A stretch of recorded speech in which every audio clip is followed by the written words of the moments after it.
Hello, and welcome to Cooking Lessons for Dad, where you'll learn to cook healthy, cook easy. My name is Karen Breyer, and this is my dad, Don. And today we are making a delicious black bean and corn frittata. Easy to make, a lot of healthy ingredients, it's so tasty. You could serve it for breakfast, lunch, dinner, anytime. The ingredients in this recipe are large eggs, milk, you could use regular soy milk or a nut milk, vegetable or grapeseed oil, chopped red bell pepper, chopped green onions, rinsed and drained black beans, thawed frozen corn, Monterey Jack cheese that's shredded, kosher salt, and fresh ground pepper. So the first thing that we're going to do is we're going to whisk our eggs and milk together. So I'll go ahead and crack the eggs and put them in, and then you could be the whisker. I can do that. All right. Well, that looks pretty good, huh? There's one.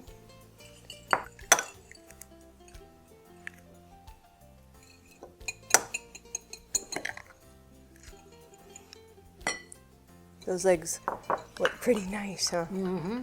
Yep.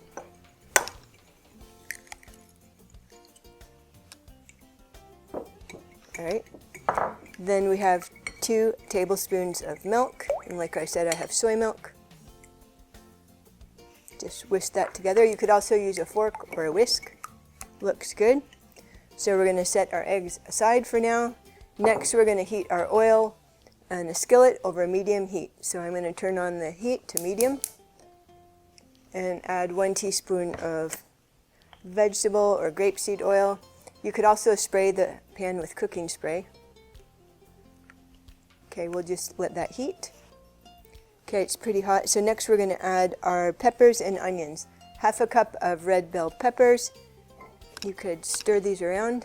You're going to stir frequently. Half a cup of chopped green onion. We're going to cook these until the onions are soft. The onions look pretty soft, so we're going to go ahead and add our beans. We have 3/4 cup of black beans, canned black beans, that I rinsed and drained already, and a half a cup of thawed frozen corn. And if you don't have frozen corn, you could use canned corn, just rinse and drain it. Now you're going to heat all these vegetables until the beans and the corn are heated through. You want to stir frequently. So you could use a larger skillet for this. This is going to be a little bit crowded. If you have a smaller one, your frittata will be thicker. If you use a bigger skillet, it'll spread out more and be wider, bigger, flatter. The reason you want to make sure all the vegetables are heated through is because you're using eggs. And if you pour eggs over something cold, you can cook the eggs, but it might not cook when it's touching the cold vegetables, and you don't want to get sick. So make sure all the vegetables are heated through. So the vegetables are hot now, so what you want to do is you want to spread the vegetables evenly in the pan, and we're going to pour our egg mixture over the top. Now reduce the heat to low. I'll just tip the pan and it will run over. And we're just going to let it sit there and let it cook on low. So as the edges begin to set, take a spatula and lift the edges and let the eggs run underneath. I could have used a bigger pan for this. So you want to cook till the eggs begin to set, but they're still moist on top. And you could cook this on medium-low heat depending on your stove. This stove runs really hot, so I'm cooking on low. So once the eggs begin to set on top, but they're still moist, go ahead and put the lid on. So we're going to cook it a couple more minutes. Okay, we've cooked these 2 or 3 more minutes. Now we're going to go ahead and add our shredded cheese. I'll let you do that. Just sprinkle it all over the top. 1/3 to 1/2 of a cup of Monterey Jack cheese. Looks delicious.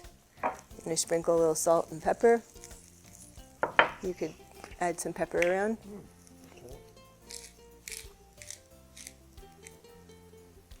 Okay, so we're just going to cover it until the cheese melts, about 1 more minute. The cheese is melted. We're just going to slide the frittata onto a plate.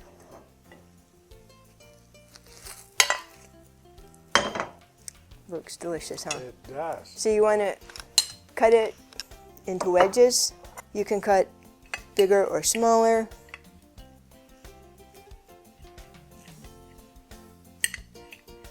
Ready to try one? Okay.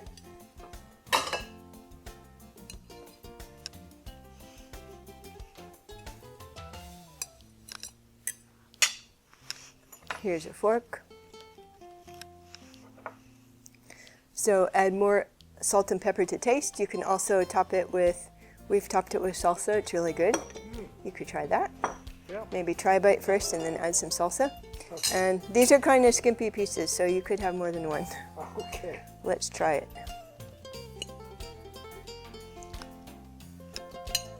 Well, It's really good. good. I'm gonna try a little salsa. Probably be good with guacamole if anybody likes that. Avocados. It's great just alone too. Easy, healthy, delicious. Try it. You're gonna love it. And I'll see you in the next lesson. We can have more.